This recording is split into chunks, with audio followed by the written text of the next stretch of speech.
We'll call to order the City Council regular meeting. If you could do the roll call, please, Mr. City Manager Clerk.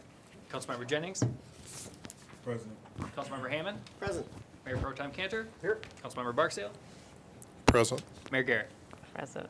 I have a quorum. Thank you. I invite everyone that's in the audience and council to say the Pledge of Allegiance. Pledge allegiance to the flag of the United States of America, and to the republic for which it stands, one nation, under God, indivisible, with liberty and justice for all. Approval of the agenda. I'd like to make a motion to approve the agenda, adding item K to approve updates to the council rules and order of procedures. Second. It's been moved and second. Is there any discussion? You said it's the council. Request to approve council rules of order and procedure. Oh, okay. Council.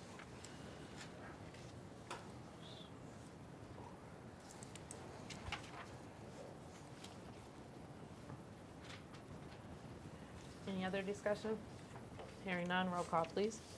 Councilmember Hammond. Yes. Mayor Pro Tem Cantor. Yes. Councilmember Barksdale. Yes. Councilmember Jennings. Yes. Mayor Garrett. Yes. Thank you. Next, we'll have a presentation from our old neighbor for AT&T, the customer services presentation. If you would come over to the microphone, that would be great.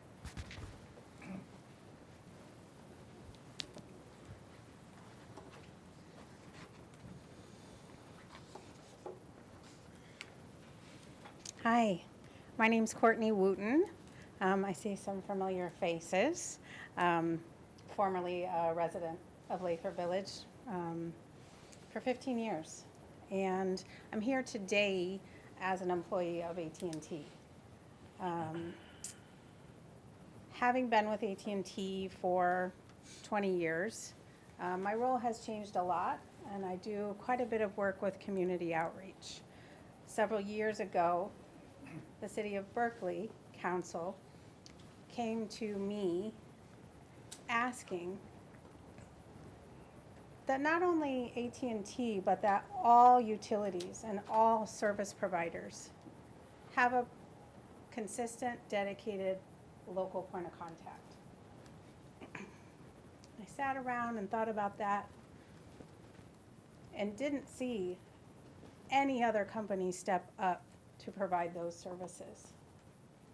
And I went to my leadership and I said, this is fantastic. This is great for everybody. If we can provide an added layer of service to the community, we're building trust, we're building loyalty, we're keeping happier customers, but also we're providing a way for our customers to not have to spend so much time in a call center, wait in line at a store, have a new person you're talking to every time. So over the last few years, that has really blossomed. And for me, while AT&T is my job, and I like my job, it's really nice for me when I can give back to my community. When I was raising toddlers over on Lathrup Boulevard, one of the things I always said to my kids was, you can't expect to live in a fantastic community if you're not giving into that community. And they will tell you I've told them that thousands of times. So that's just something that's always stuck with me. So this Berkeley relationship has blossomed, and I've seen it be great for both sides. And as a former resident, I often see in this community frustrations, not only with AT&T, but with service providers in general. And thought, well, hey, maybe we can create a version of this that works for Lathrup. I went to my leadership, talked about it, convinced them that I have the time to do this. Talked with Mayor Garrett a little bit about my ideas and how I thought this might be able to provide a greater level of trust, an opportunity to dispel some myths, and to be here for the community. Some of my goals are, I want to be clear that what I do is I work with the community at an account management level. In September, I worked with about 24 Berkeley families, reviewed their bills. We're saving several $1,000s a month.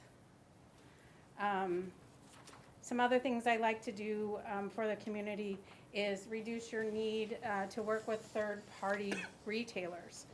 Things like BJ's, Costco, Sam's Club, where you're never going to see that person again.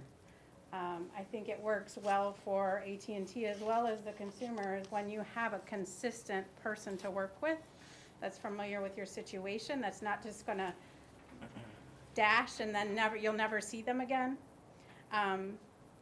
Also, I find in Royal Oak, I do outreach with the senior community that as technology changes, there's frustration, helping. Sometimes it's just something simple with your phone that you don't know how it works, and it's so overwhelming, and I can very easily provide those services. So what I would like to do is to take some time, if with your approval, if you think this would be helpful. I would love it if all the other service providers would do this for you as well, but I'll start with me. My idea was that perhaps I could have a block. My leadership is okay with the time frames of me being here, perhaps a couple of hours each week, so that residents know that those are posted times that I'm available. Can talk short term, make a plan if we need something longer, make an appointment, but to see if that's feasible. But that is just an idea. I'm open to ideas and how we could better serve this community. I have brought with me today Gabby Lampman, I'm sorry. I just know her as Gabby. Gabby is a subject matter expert for us. She works in our fiber division. And I think that I personally have seen in this community comments and struggles and frustrations with the transition from copper to fiber. So I brought Gabby along just to kind of share some information because she's the expert in that. I appreciate your time today and would love the opportunity to follow up with you to build a program that works for you if it's something you think would be worthwhile. Thank you. Thanks. Here's Gabby. Hello, everyone. Yeah, so basically what I do with my job is I'm kind of the liaison between the construction and engineering team that you see out in your neighborhoods building the new infrastructure and also with the community. So for example, if you've noticed a lot of AT&T trucks, you've noticed that a lot of the aerial feed that is from like your pole to pole, they're up there messing around placing new cable. I want to be able to be that person for you guys to say, hey, if you have an issue in your backyard that they didn't clean up, I need to know about it, right? Because if I don't, who are you going to call? A 1-800 number? Maybe they're overseas, maybe they're in California, you know what I mean? So by being able to have this relationship with you guys, it's more so, okay, what street is that? Take a picture for me, email it over, fixed within 48 hours.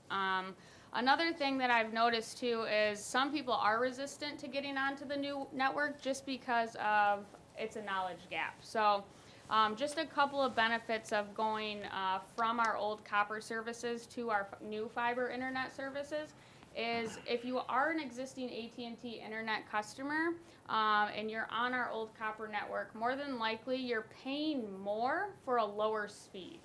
Another thing that I've noticed is that almost every year your price is increasing. So when we built our new infrastructure, we actually talked to our customers and we said, what are some things that you hate about our current network? It was the price increase, it was being locked into a contract, and then it was having to call year over year. So with our new fiber internet, you are going to get 8 times the speed that you currently have now. You're never going to be locked into a contract, and your price is never going to increase. So those are like many benefits that I think that everyone needs to know about going on to the new network. It's definitely worth having that conversation. But really, that's all I have. So Thank you. thank you guys. Appreciate it. So we'll be in touch. Oh, perfect. Thank you. Okay. Next, we have public comment for items that's on the agenda. I would ask that everyone would review at the bottom of the agenda addressing the city council about, what did I say last time? Now I can't remember. Anyway, just to be orderly, and it has to pertain to City of Lathrup Village business. So if anybody would like to speak, please come to the podium, give your name, and have 3 minutes to speak. Good evening, Don Eichstadt, Redwood. There are 35 city goals on the agenda tonight. That's a lot of goals. The city goals should be prioritized. The top city goal should be transparency. A balanced budget goal should be added to the goals. And there, many of those goals are long-term, so we're not going to reach them all in the very short term. Thank you. Thank you.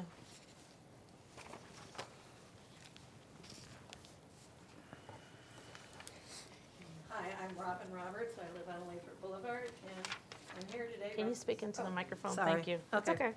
I'm here today representing the Historic District Commission. I'm the vice chair of the commission, and I just wanted to come and serve as a reminder that Excuse me.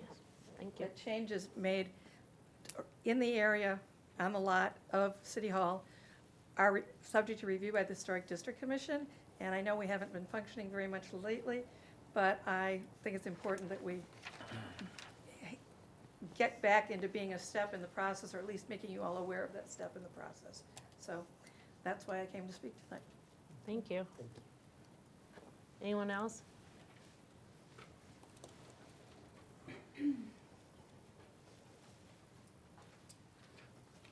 Carol Green.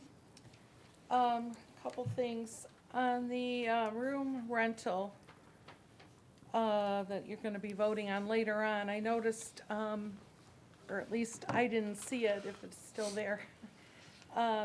In the past, there was a rule, if you will, that fundraising events could not be held in the community room, and I don't see that listed, or again, unless I missed it. So I just wondered about that. I thought there was an ordinance regarding that, so question about that. Again, about the water tower. I asked in study session, but I'm still struggling with this. As I understand it, putting in this new water tower structure will only benefit or improve what the other two are already doing by 2%. That the current two towers are serving 97% of what they need to do. And I'm just questioning spending the money on something that's only going to improve things by 2% when there's so many other water-related issues, water mains and pressure issues and all the other things that we need to deal with. So that's all. Thank you. Anyone else?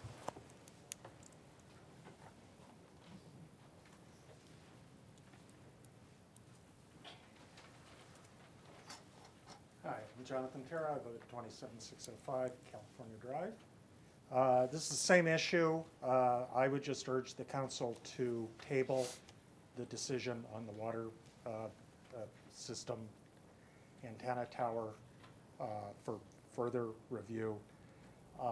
I was in the study session based on what I heard there. I just think that that would be smart at this point. I have some questions about the technology also. It seems, the price for that seems kind of crazy to me. I don't want to get into details here, but it's something that I think could be studied further.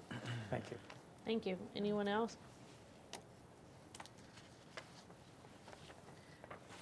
Anyone else? Go to the consent agenda.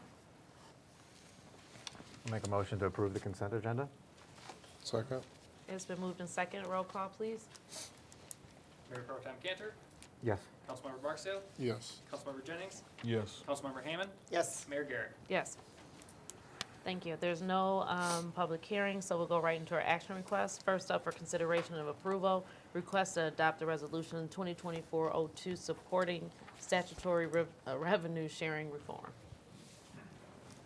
So to kick this off, Councilmember Hammer was approached by one of his counterparts in the city of Ferndale to bring this cause to our attention. As you guys are aware, local units of government in Michigan revenue relies heavily on state revenue sharing, as it specifically provides funds for general fund purposes. Since 2000, 2001, state revenue sharing has taken a massive hit, and cities have yet to recover from that. So the proposed resolution in front of you is just to essentially send our letter of support to our representatives, as they have House bills in front of them that would establish a state revenue sharing trust fund that would dedicate a specific amount of funds every single year to local governments. Anyone would like to make the motion? I'll make a motion to support, to pass a resolution to support the statutory revenue sharing reform, resolution number 2024-02. Second. It's been moved and seconded. Is there any discussion? Hearing none, roll call, please. Councilmember Barksdale, Yes. Councilmember Jennings, Yes. Councilmember Hammond, Yes. Mayor Pro Tem Cantor, Yes. Mayor Garrett. Yes. Next up is going to be the request for consideration for the approval of the request to adopt Resolution 2024-03, Oakland County Multi-Jurisdictional Hazard Mitigation Plan. So every couple of years, FEMA and Oakland County require local units of government to adopt a new resolution saying we are willing to participate in this hazard mitigation plan. What it essentially says is we will partner with the county in an event of a crisis. We will utilize their resources, they can utilize ours to partner to attack anything that's coming before us. Anyone like to make the motion? I'll make a motion to adopt the hazard mitigation plan. Second? It's been moved and seconded. Is there any discussion? Hearing none, roll call, please. Councilmember Jennings, Yes. Councilmember Hammond, Yes. Mayor Pro Tem Cantor, Yes. Councilmember Barksdale, Yes. Mayor Garrett. Yes. Next is going to be the request to set public hearing for April 15th, 2024, outstanding water sewer bills, special assessment roll 2024-02. So every single year, council considers putting together special assessment rolls for outstanding bills onto the tax rolls. So we have already done sidewalks already this year, and now we're looking to do the water and sewer bills. So included in here is the current list of outstanding balances, and so we are looking for approval to set the public hearing for April 15th. Thank you. I'll make a motion to adopt the attached resolution and set the public hearing for special assessment for April 15th, 2024 at 7:30 p.m. Second. It's been moved and seconded. Is there any discussion? Hearing none, roll call, please. Councilmember Hammond, Yes. Mayor Pro Tem Cantor, Yes. Councilmember Barksdale, Yes. Councilmember Jennings, Yes. Mayor Cantor. Or, Mayor Cantor, Mayor Garrett. In the Wrong. future. I've been promoted. That's right, I'm already. Yes. You're right. So that passes, yes. Request to approve DES Electric Lathrup Village antenna replacement proposal. So this was an item last month. Council decided to table it as we received some information from Attorney Baker. Afterwards, Attorney Baker reviewed his notes and realized he provided some incorrect information to City Council. So what we're looking to do tonight is consider this DES electric proposal for any potential future tower work that happens at our current site. I'll make a motion to untable or to remove from the table the DES Electric Lathrup Village Antenna Replacement Service. Second. Okay. Roll call for the removal of the tabling of it. Mayor Pro Tem Cantor, Yes. Councilmember Barksdale, Yes. Councilmember Jennings, Yes. Councilmember Hammond, Yes. Mayor Garrett. Yes. So, someone would like to make their motion? I'll make a motion to waive the bidding process due to compatibility with existing equipment and approve the DES Electric for Lathrup Village Antenna Replacement Services. Second? It's been moved in second. Is there any discussion? Yeah, I've got a few things. Okay. First off, in response to, I didn't get your last name, John, Mr. Terra? Yeah. So this was studied for about a year and a half in detail. I think part of the issue is that, at least from what I've seen, is there is a lot of information going on that is absolutely incorrect that's going on online, which I think has influenced a lot of people. To your point, Carol, 2%, it's not 2%, it's 15%. So this requires a little bit of explanation, and it's a little bit technical, but basically The water meters that we have transmitters on them that are known as version 2 transmitters that produce about 1/10 of a watt. Those transmitters, I believe, transmit every 14 seconds. And the reason why they transmit every 14 seconds is because as the drive-by reads are taking place, you want the constant pinging so that the reader will be able to pick up the signal. The newer technology, which are known as version 4 transmitters, do that same thing, but they also emit a 1-watt signal, so 10 times stronger, every 7 minutes, I believe it is. And the design behind that is for the antenna gateways, systems that we're proposing to put in place. And so what would happen is it would ping the tower every 7 minutes, and we would get a read every 7 minutes because you don't have to do the drive-by. But it still has the drive-by backup in case we're not getting that 1-watt signal. So we asked for a propagation study, which basically uses computer modeling to determine, based on our city's layout, what percentage of our transmitters will actually hit the tower. So their study with 2 antennas showed, I think it was like 97-point-some%, but that was with the version 4 transmitters. So at the time that all of this was written, and all of this was proposed and approved by council, we hadn't made a decision as to whether or not to replace the water meters. Okay, so they wrote it, as I would too if I was their company, wrote it assuming version 4. And so it was like I said, it was like, I think close to 98% pinging. But with our version 2 transmitters and 3 towers, they're estimating 85 to 90%.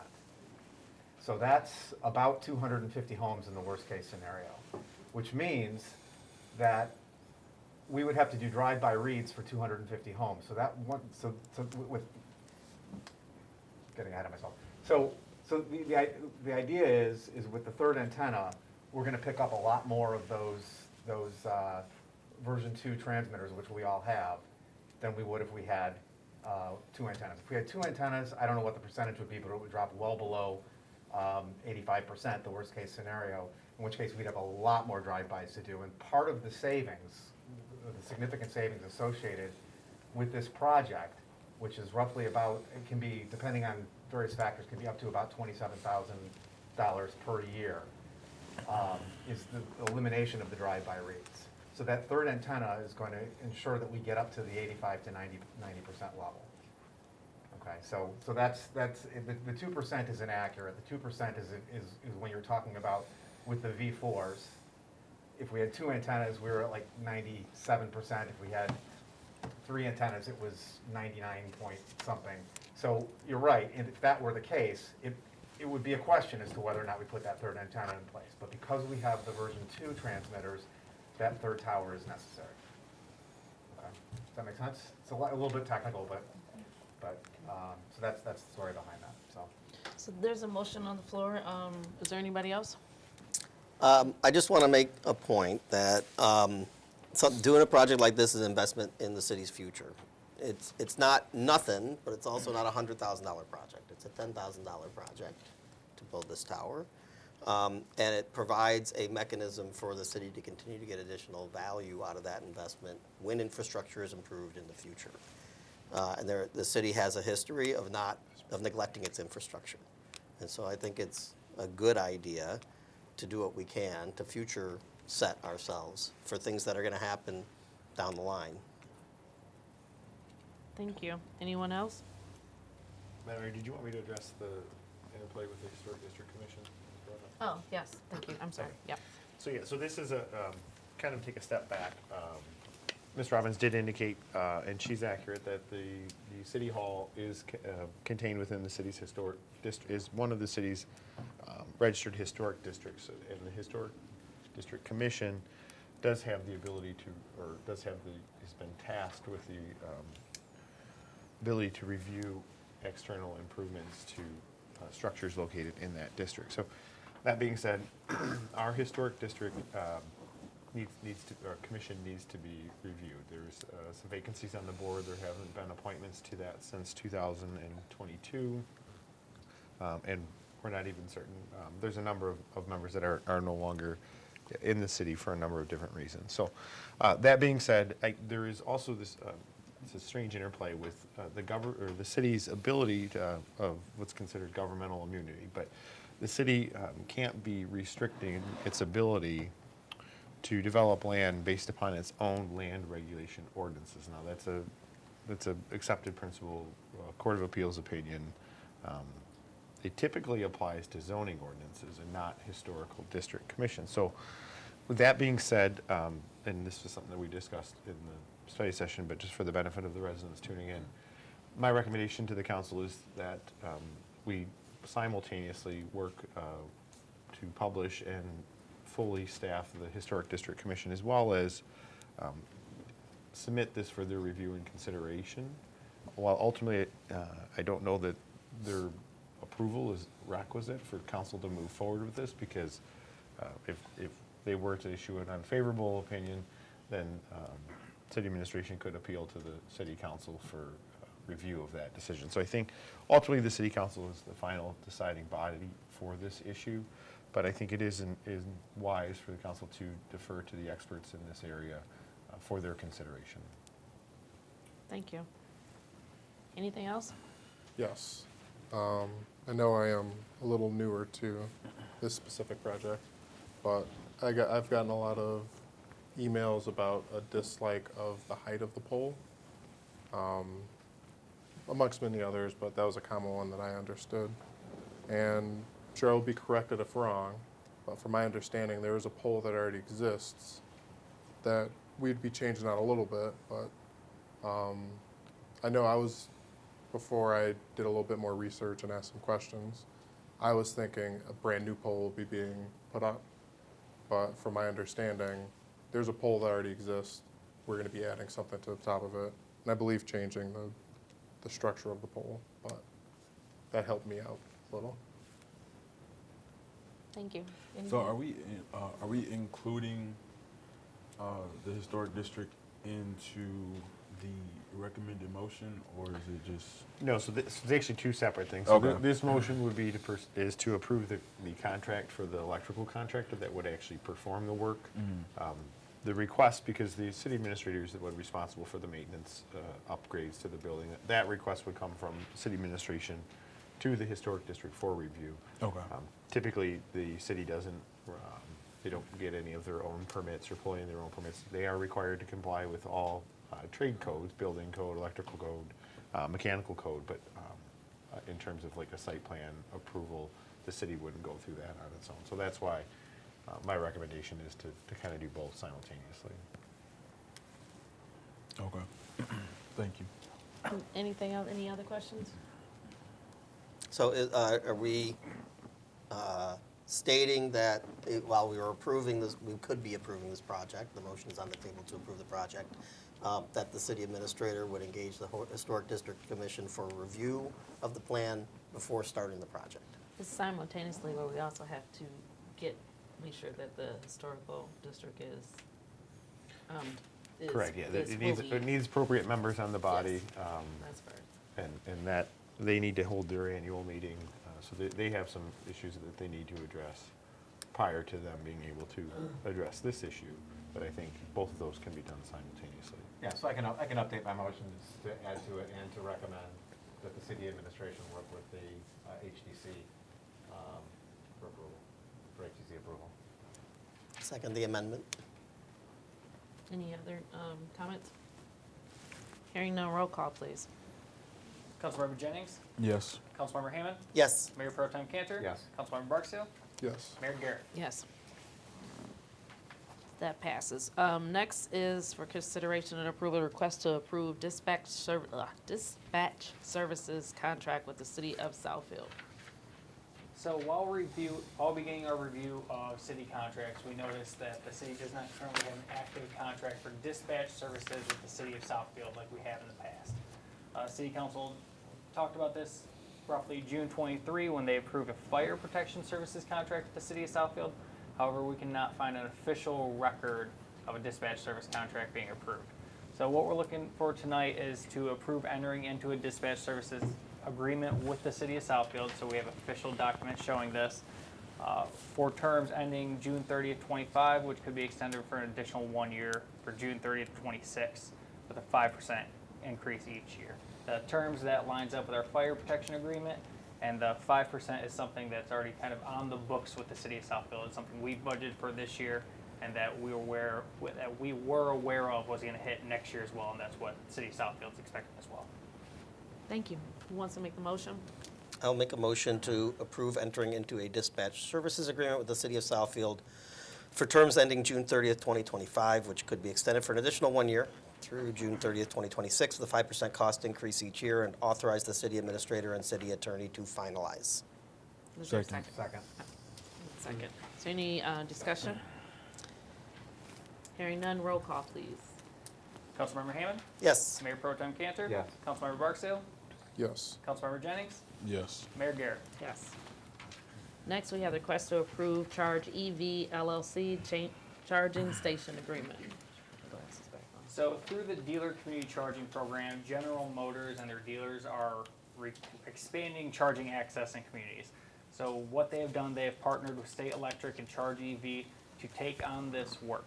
What this means for us is that Charge EV will come and install a level 2 EV charging within our city, absolutely free. They take care of the maintenance. All we need to do is provide them a site and keep access open to these charging portions. Additionally, with this, they would provide some revenue share to the city. Well, realistically, it's going to probably be relatively small, but it is something. The biggest thing with this, this is a long-term agreement. If we go forward with this, it is a 10-year commitment with a renewal for 5 years if Charge EV decides to move forward. But overall, I think this would be a positive add to the city, as especially I know the city has been exploring this option individually for the past few years, but realistically, financially, it wasn't viable. This is an opportunity to kind of check one of those boxes without costing the city. Thank you. Who would like to make a motion? I'll make a motion to approve the CEV agreement as presented.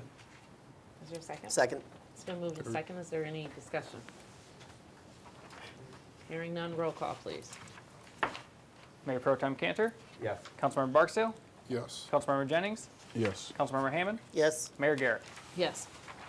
That passes. Next is the request to approve as-needed lawn service contract with Paradise Garden Landscaping, Inc. So while reviewing contracts again, I realized we didn't have a contract on board for realistically our nuisance cuts. So the Lathrup Village DDA was actually putting out an RFP for some landscape services within the DDA district. With that, I decided to piggyback on that and try to get an actual nuisance cut contractor under contract, and that's what's included in your packet. So Paradise Gardens Landscaping provided the lowest overall price for the DDA, as their project as a whole is roughly $140,000 over 3 years. What we're specifically looking at is nuisance cuts and right-of-way restoration. These would be the two key items that realistically city administration would oversee, and we're looking approval to engage with Paradise Gardens Landscaping to take over these services. Thank you. Motion? I'll make a motion to approve residential, commercial nuisance cuts and city right-of-way landscape restoration contract to Paradise Garden Landscaping Incorporated, and approve a fee of unit cost plus 10% for each nuisance cut. Is there a second? Second. It's been moved and seconded. Is there any discussion?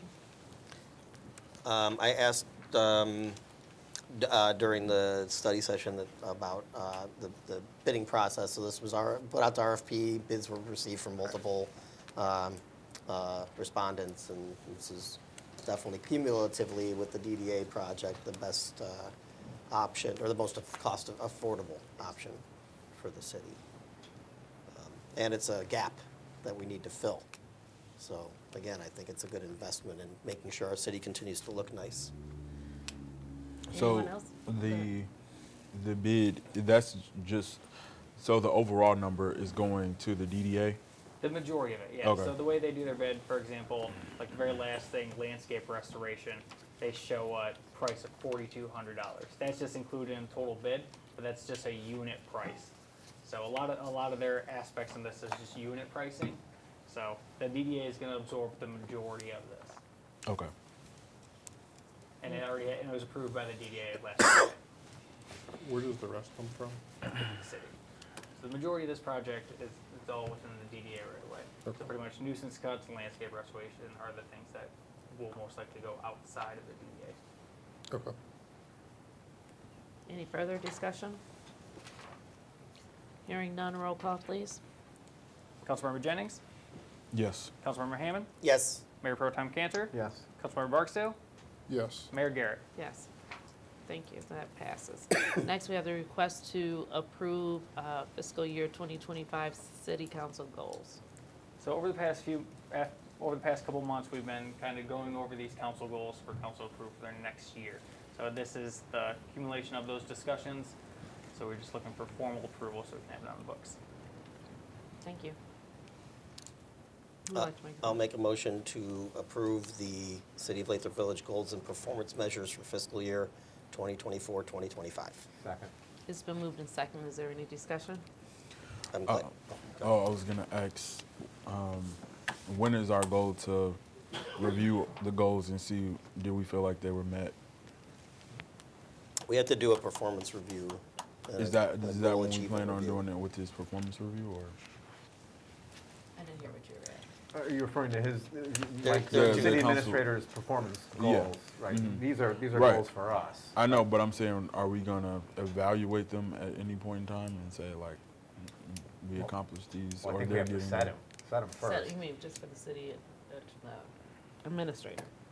Is that what you're He talking means about? for us. For our, the city council goals, Oh, is there any review process for us? Or are we just saying we have the goals and that's it? I think that that's gonna be part of our, no, because it's what we're gonna do, the motion is also about our performance measures. So I think is that is going to be part of the meeting that we're supposed to have for the, It can be, yeah. So The goal setting? we'll just need to Yes. sit down and really finalize the meeting day with you guys. When we send out a couple doodle polls, we couldn't get a real consensus when people could be there. So we'll try that again. And if anything, we'll just have to use an upcoming study session. Thank you. yes, you're welcome. Anything else? So for my clarity, that the meeting to be set or upcoming study session is when we will try to also come up with how we will evaluate how we've done. Yeah. Okay. And just to be clear, these are council goals, this isn't community goals, these are council goals, not community goals. I know you did the community forum, so two separate documents. Thank you. Any other further discussion? I just want to call attention to Mr. Eichstadt mentioned during his comments that transparency should be at the top of the city's goals. And the first section in here is called Transparent, Open, and Honest Government. So I feel like we heard you. And we are including that as part of our focus. Anything else? Hearing none, roll call, please. Councilmember Hammond, Yes. Mayor Pro Tem Cantor, Yes. Councilmember Barksdale, Yes. Councilmember Jennings, Yes. Mayor Garrett. Yes. Next, we have, that passes. Next, we have the request to approve facility rental agreements and fees.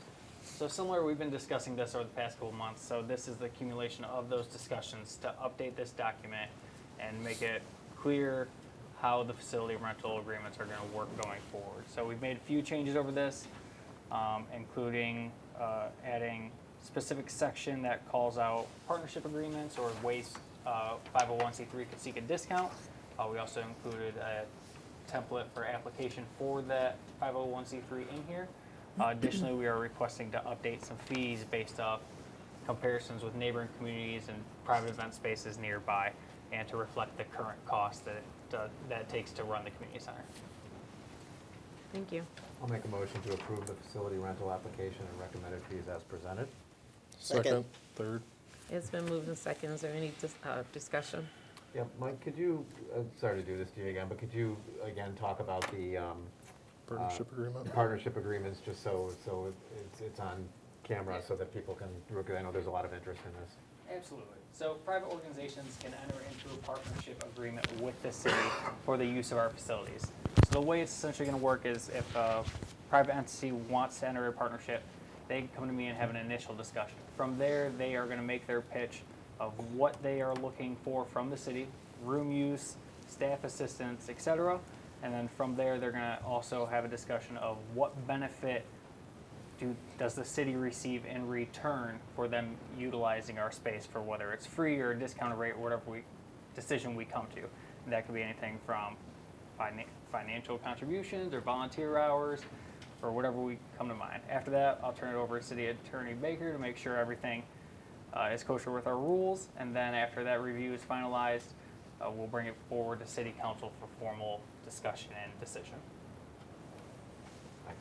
At one point, the proposed language included suggestions to include language for discounts or free use for staff, city employees or council members or other appointed people. I see that that's no longer in there. Based on discussion. Based on our discussion. Based on discussion, that's all been removed. Yeah, okay, thank you. Could the city attorney talk about Ms. Green's question about fundraising events? I know we talked about that in some of our past study sessions, and I thought, I can't remember, but I thought there was a separate ordinance. Correct. That's There is unrelated to this. Yeah, there is an ordinance that addresses that. That ordinance has remained unchanged, and also the statement in here, which was previously it's on the bottom. That hasn't been removed either. So events with tickets or admission fees are prohibited. Events where products or services will be sold or promoted are also prohibited. So that component has not changed. Any other discussion? Yes. I am happy with what you've proposed. I like the idea of keeping our pricing up to date so that we aren't slowly losing money. I also like the partnership agreement as the way for people to be able to receive discounts and that process. I know in the past it seemed at times very conspicuous or inconspicuous, very secret. It could be secretive. So I like the idea of it being open and honest and people knowing, as opposed to us trying to have to remember. Inconsistent. Well, I meant like Any sneaky. further discussion? I meant sneaky. Hearing none, roll call, please. Mayor Pro Tem Cantor? Yes. Councilmember Barksdale? Yes. Councilmember Jennings? Yes. Councilmember Hammond? Yes, Mayor Garrett? Yes. Next, we have the request to approve fiscal year 2024 budget amendments. So at a minimum 2 times each fiscal year, City Council likes to consider budget amendments to reflect our current year activity. So enclosed in your guys' packet are our recommended budget amendments for the fiscal year as we stand now. One of the biggest things with this mid-year budget amendments is we do not put a major focus on revenues, as there are still some outstanding items we need to identify within those revenues. And then also as staff, we don't want to overpromise revenue income and then not meet those expectations. So we'd rather save those for June when we have a true reflection of how revenues are. So when you're looking at these budget amendments, it does appear like we are dipping into our fund balance. While mid-year on paper, that could be true, come June, we should be a lot more aligned with our actual revenues and do a true comparison of where we are. Who wants to make a motion? I'll make a motion to approve the fiscal year 2024 budget amendments. Second. It's been moved in second. Is there any discussion?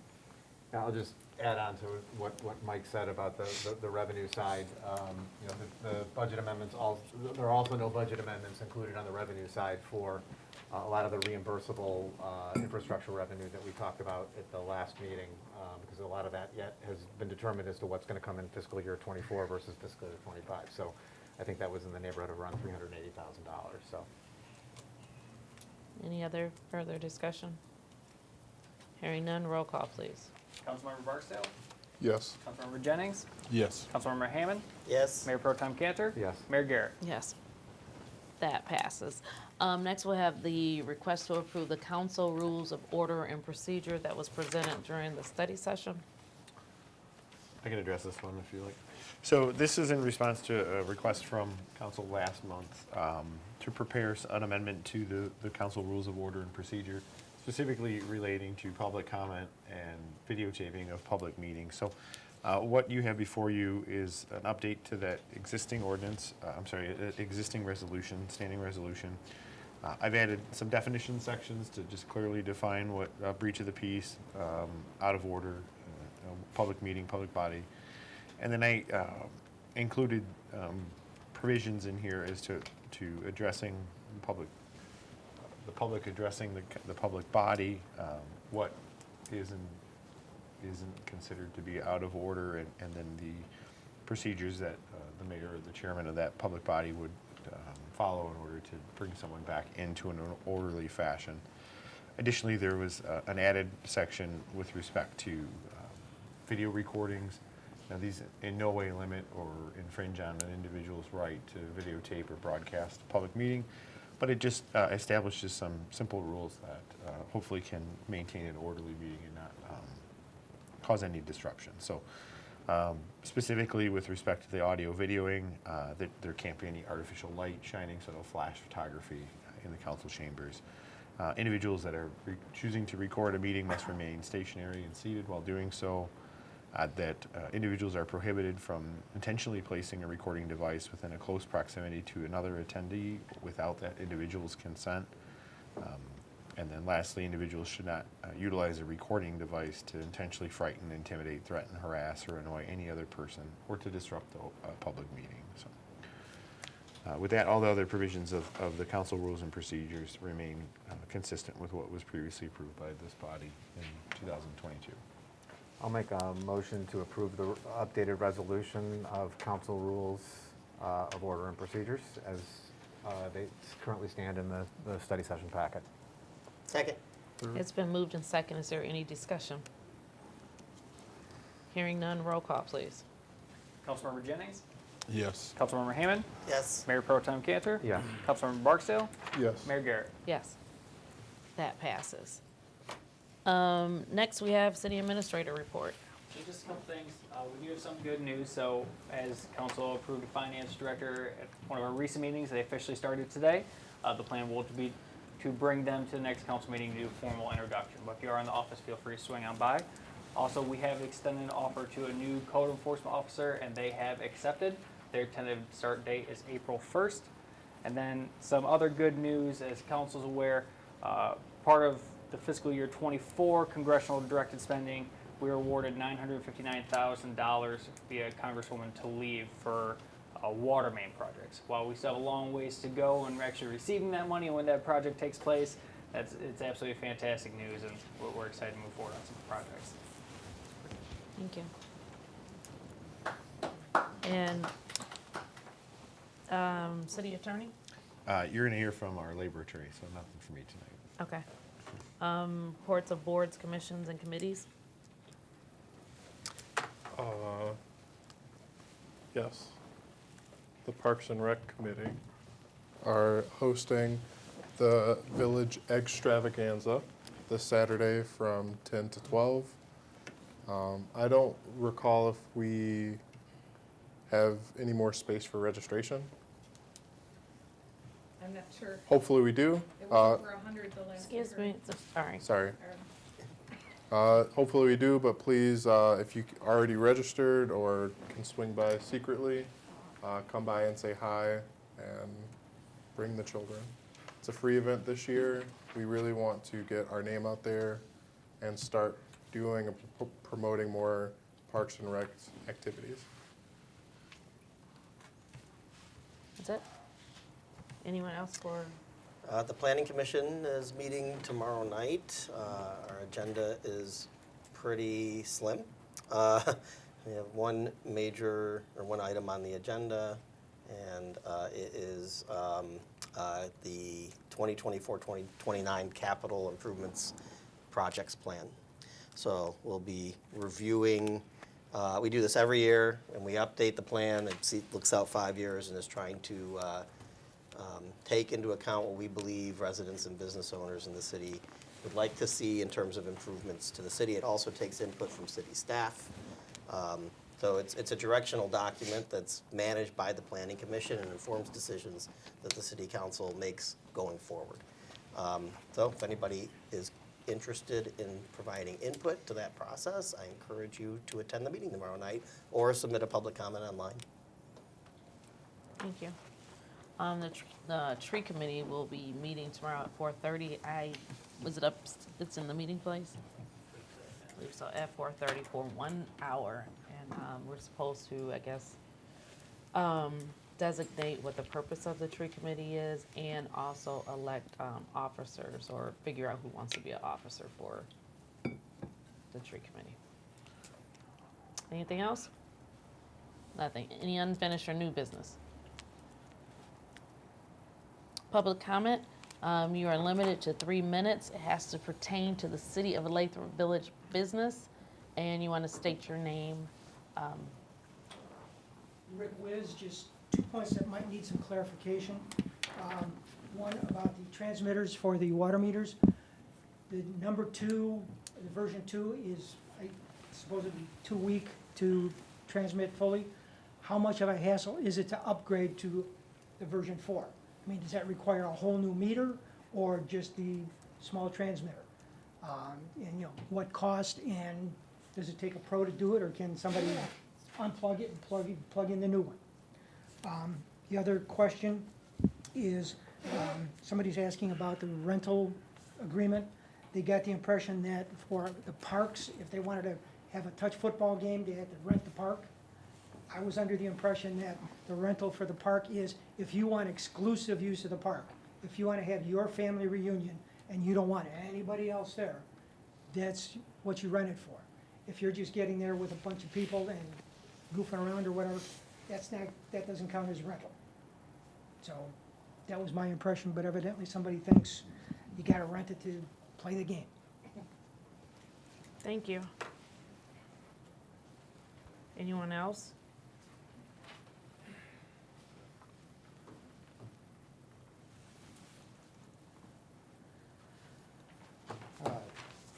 Jonathan Terra. I want to read a couple paragraphs from the 2022 Capital Improvement Plan, and I apologize for reading this from 2022 because I can't find the 2023 plan online, and I haven't thought to ask for a copy of it. But this would seem to still be accurate. Storm sewer. Of the 4 infrastructure categories of public infrastructure, sanitary sewer, storm sewer, roads, and water, the city's storm sewer system has received the least amount of resources and attention in the last decade. Upkeep of ditches, culverts, and drains found in the right-of-way is, by city ordinance, the responsibility of the adjoining property owner. For many blocks, ditches have not been properly maintained. Culverts have been damaged or have been shifted by the freeze-thaw cycle, rendering them unable to perform their function. The result is a storm system that functions at a level below full capacity and leaves standing water in ditches for days following rainstorms, even little ones like we've had recently. That's my addition. Poor maintenance on culverts have left them slow to drain or impassable, preventing stormwater from reaching the proper drains, which send water to the Rouge River. The current state of the storm and ditch system impacts the subsurface groundwater levels and volume of flow into the city's sanitary sewer system. In 2022, the city contracted for the cleaning, televising, and assessment of 50,000 linear feet of storm sewers. And I see there were budgets set for 2022, 3, and 5 through 6. Mainly, there was a big lump up front for repairs and then basically just inspection. I don't know if that's what happened. I wasn't here. I've only been here for about a year. But I walk around the area often. I observe that this is accurate. There are ditches that look like they should be there, but aren't there, for example. There's a little maybe technical issue. I've read the city code. There's maybe a little technical issue about we're responsible out to the middle of the street. We have a lot of culverts that cross the street. What do you clear your half? And then the water still can't get to the other side? I don't know. But in any case, I would like to urge the council to take some real steps to remediate this. Suggestion, maybe a one-time, amnesty. This is too important. People have had their possessions ruined in their basements, okay? Thank you, your time is up. Okay, Thank you. thank you. Who would like to go next?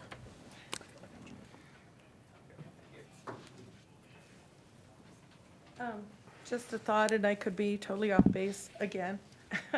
But with the announcement of the nearly $1 million for the water mains, I believe it's for along Southfield Road. And my question is, are we going to go through a whole construction of Southfield Road this year with the county thing? And then in 2 years, dig that all up to do the water mains? Is there any way that, and maybe I'm wrong, but if there's any way of coordinating that better so that we aren't undoing and redoing and having to all live through that construction process and that waste of money, if that is true, just a thought. Thank you. Anyone else like to be heard?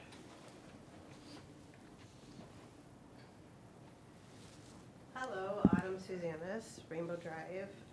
I too would like to read from the Infrastructure Water System Technology Improvement Report. It states, their study concluded that installing 2 gateway antennas, one on each cell tower, would receive signals from 97.13 of our water customers. Adding a 3rd gateway would increase that percentage to 99.87%. The difference between those two numbers is 2.87%. Then it goes on to say, this assumes the antennas are located 75 feet off the ground. Higher percentages would be achieved if the antennas can be placed higher on our towers. It is important to note, it says, that this propagation study assumes usage of the newer 1-watt transmitters. I think you need to review your report.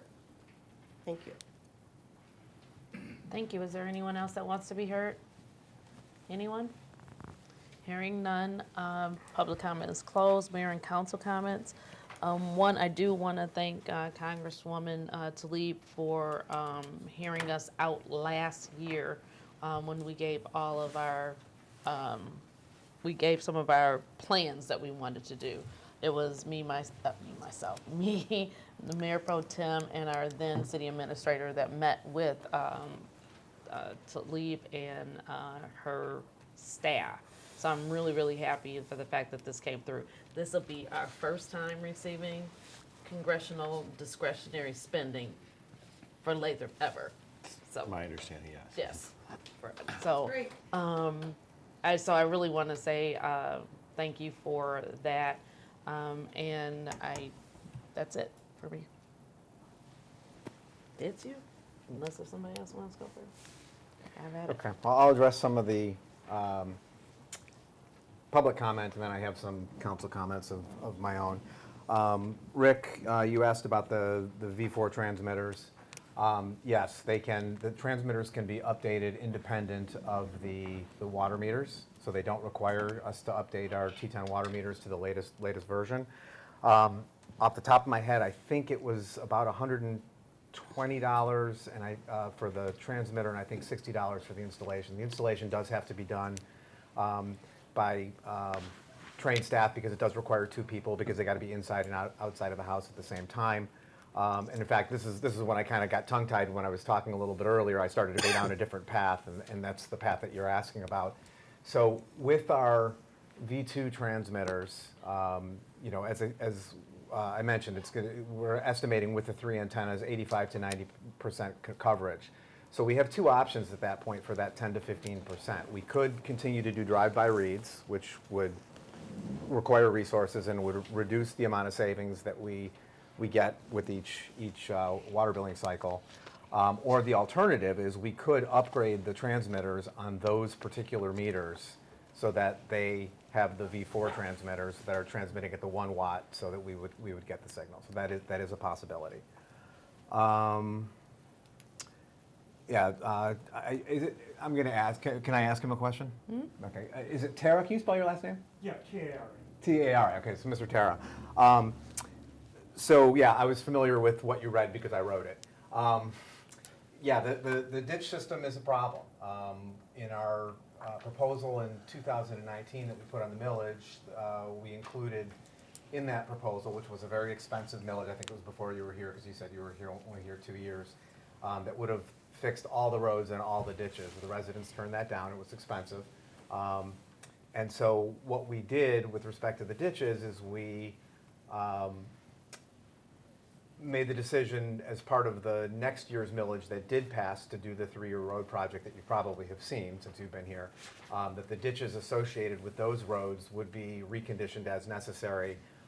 We also required residents, I think it was, again, don't quote me to these numbers, I'm reaching deep here. I think it was 24 culverts in year 2, and I think maybe close to 40 in year 3. So we forced residents to replace their culverts because their culverts were non-functional, so they heaved up, through the freeze-thaw cycle, so the water wasn't able to clear through those. We also had in the recommendation, and this is something that we haven't done, and I think a large reason why we haven't done this is because we've kind of had a revolving door with code enforcement. But one of the recommendations in the adopted road proposal was that for those other roughly 14, 15 miles that didn't get repaved, that there were some simple things that we could do through code enforcement to improve the ditch system. One of which was identifying non-functional culverts, and then again having those people, using code enforcement to enforce to require those people to replace their culverts. And then there were other simple things that we put in the recommendation that could be addressed too. So for example, across the street from me, and I've used this example many times, a lot of people have heard this, but across the street from my house, there is a tree that is completely, the root is completely blocking the ditch. I mean, it comes up to here. And so there are simple things like that where we can identify those issues and do some root grinding. Hopefully it won't damage the tree, but that'll allow the water to go in. So what happens in that situation is, all the design of our particular street is that all the water flows towards this house with the root, so every time it rains, it backs up all the way, down the street. So it is an issue, and hopefully, looking at you, hopefully with the new code enforcer, this is something that we can, task them with, is identifying some of the easy fixes. But unfortunately, the, doing regrading of all the ditches, I think it was somewhere in the neighborhood of about $6 million in 2019. So obviously, we would have trouble affording that as a small city. But I think we can do a lot, get a lot of the way down the road in terms of fixing this just by doing some simple things. Somebody else had, let's see, ditches.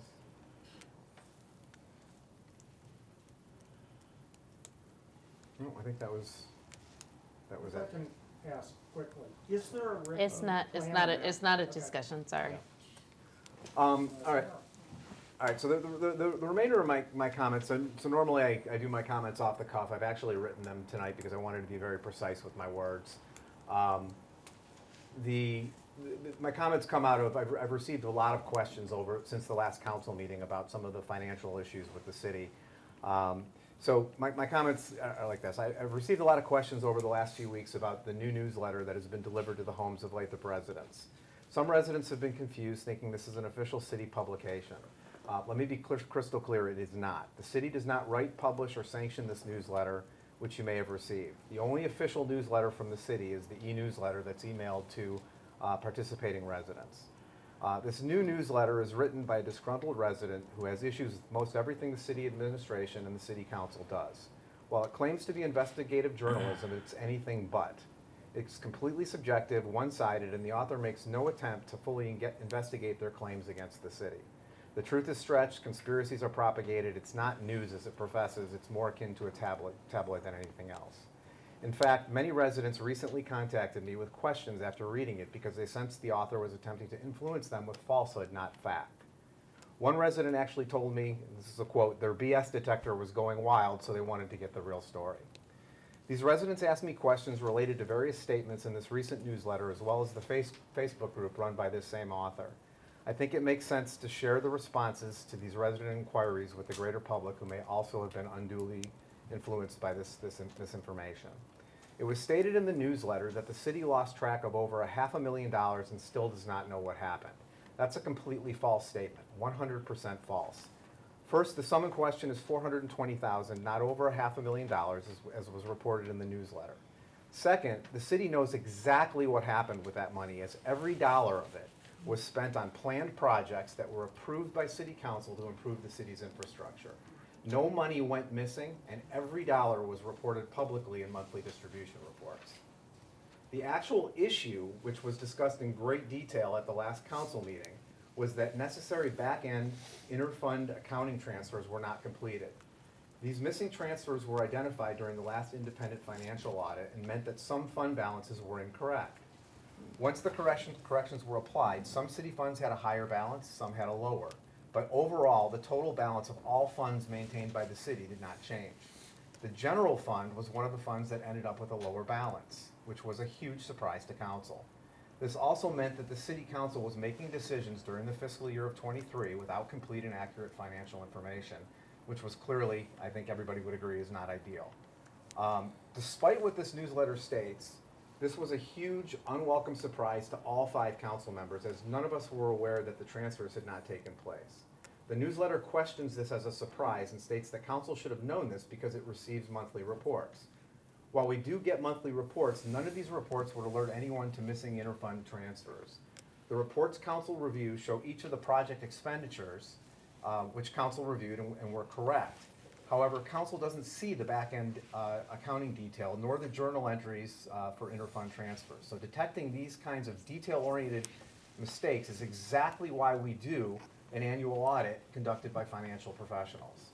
So yes, it was a huge surprise to all council members, despite what some may say. The former city administrator should have ensured that these transfers occurred. The city administrator reports to council, so all 5 council members at the time were ultimately responsible. More importantly, though, the current city administrator is currently working on it with our auditors to put processes in place to ensure, or actually to prevent, that any of any further occurrence of this type will happen again in the future. The newsletter also stated that the general fund, and this is a quote, "The general fund will be long gone by the end of the year." This falsity also concerned the residents with whom I spoke. The current fiscal year budget predicts a $224,000 growth in the general fund, not a $583,000 deficit, which is what would have to occur to the general fund to be depleted, as the newsletter suggests. And that growth also doesn't include the $380,000 that I mentioned earlier in reimbursable infrastructure project revenue that's expected to be received in fiscal year '25. Lastly, it was falsely stated, and again, this is a quote, "Cantor tells us we should consider cutting our police force." That's not what Cantor said. First, no one ever suggested eliminating police services.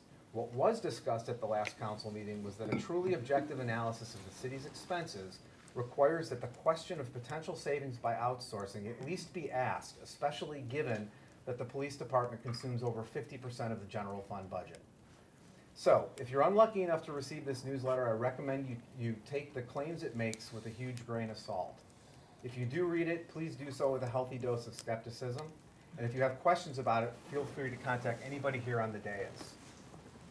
Also, if you want to find out more detail about the financial issues that I just discussed, you can watch the March 4th council meeting, or you can review the financial document that was included in that meeting's packet, and both of those are available online.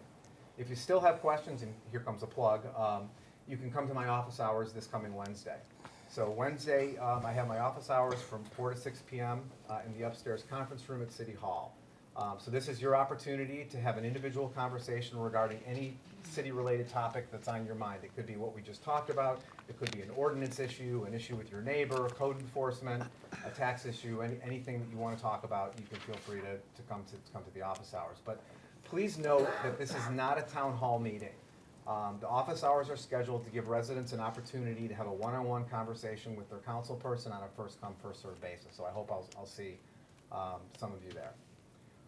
So that's all I have to say on that. I do have a couple other things. One, I do want to offer condolences to the Kingsbury family. I think a lot of people know and knew Annette, who unfortunately passed away this past week. For those of you that knew her, she was just a positive, kind, and really supportive person. She was a role model for community involvement. She was extremely active with the Lathrup Village Historical Society and had a wealth of knowledge on Lathrup Village history. And anybody who knows her knows that she was willing to talk about it at length to anybody who would listen. So she'll be missed. On a personal note, she was always very supportive of me on council, and she was very supportive of my photography and just was a good friend, and she'll be missed. And then just to end on a positive note, reinforce what Dalton said here. The egg extravaganza is this Saturday from 10 to noon. Again, as he said, the event is free, but you do need to register, and you can get more information on the city website. So, sorry to be long-winded, but Would it be any different? would it be any different? Yes. I got a couple quick things. Okay. Mr. Terra brought up the capital improvement plan. The 2023 through 2028 plan is posted on the Planning Commission page on the city website. Happy to help you find it if you need any help, or you can look for it there if you can do it on your own. Feel free to reach out to me. My email address is in the newsletter and anywhere else, so I'm happy to help you find that. The budgetary numbers that are listed in the capital improvement plan are estimates put together by the Planning Commission with input from the city administrator and his staff and from our planning partner, Giffords Webster. So those aren't hard project or budgetary numbers.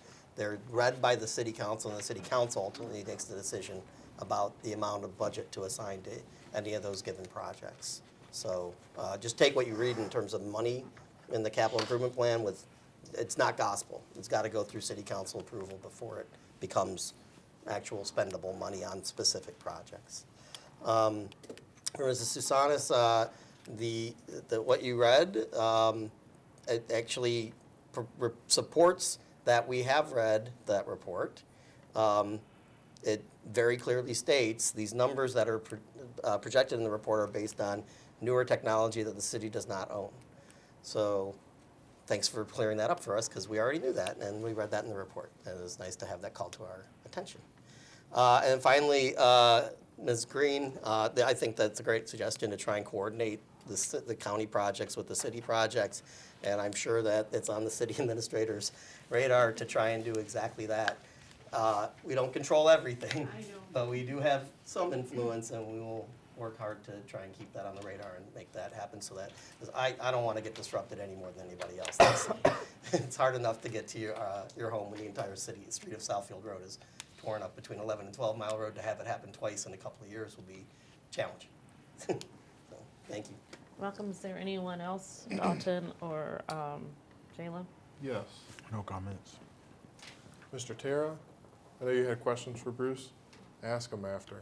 Keep him here late. It's called payback. But seriously though, if you do have questions on any of the infrastructure, my email is on the city website. I'm happy to talk about it. Anybody who knows me knows I love talking infrastructure, so I'd be happy to hear your ideas or answer any questions that you have. And Mr. Wiz? Sorry, Wiz, Rick. I think you had a concern about needing to rent the park to have your public function or impromptu functions. I know I've talked with, not about that specifically, so I may misspeak and hopefully I don't. But I know when we were trying to plan our extravaganza, Lathrup Village, this Saturday, 10 to 12, shameless plug. I know we ran across a few things where we wanted to use it, and we can use it for an event, but I know that if we did not rent it out or make sure that it was available for us to rent, we were going to just hold it. If someone else came to rent it, they would have priority. So I'm assuming the situation you named, that's probably fine, but if someone rented it in the middle, or had it rented previously in the middle of the touch football game, I would imagine you guys would be asked to disperse or move to a different park. Correct. That's all I had. Well, thank you. So I need to close the council. No, so Or- in order to go into closed session, you need to have a motion Oh. with the roll call vote stating the reason why we're going into closed session, and then we will convene in closed session, come out, and then you can adjourn the meeting. Can you give me the code and I'll make the motion? I believe it's It's in here. 15.268 subsection 8H. 15.26. Yeah, right here. Oh, it is in there. That's Okay. it. Yeah, so I'll make a motion to move into closed session as permitted by state statute MCLA 15.268, section 8H, to consider material exempt from discussion or disclosure by state or federal statute. Second. It's been moved in second. Roll call, please. Councilmember Jennings, Yes. Councilmember Hammond, Yes. Mayor Pro Tem Cantor, Yes. Councilmember Barksdale, Yes. Mayor Garrett. Yes. We are going into closed sessions. You may stay. 'Cause after that, we are adjourned, right?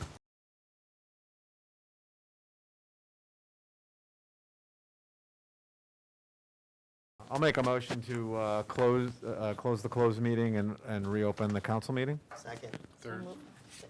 It's been moved in second. Roll call, please. Mayor Pro Tem Cantor, Yes. Councilmember Barksdale, Yes. Councilmember Jennings, Yes. Councilmember Hammond, Yes. Mayor Garrett. Yes. I'll make a motion to adjourn the meeting. Second. Meeting is adjourned.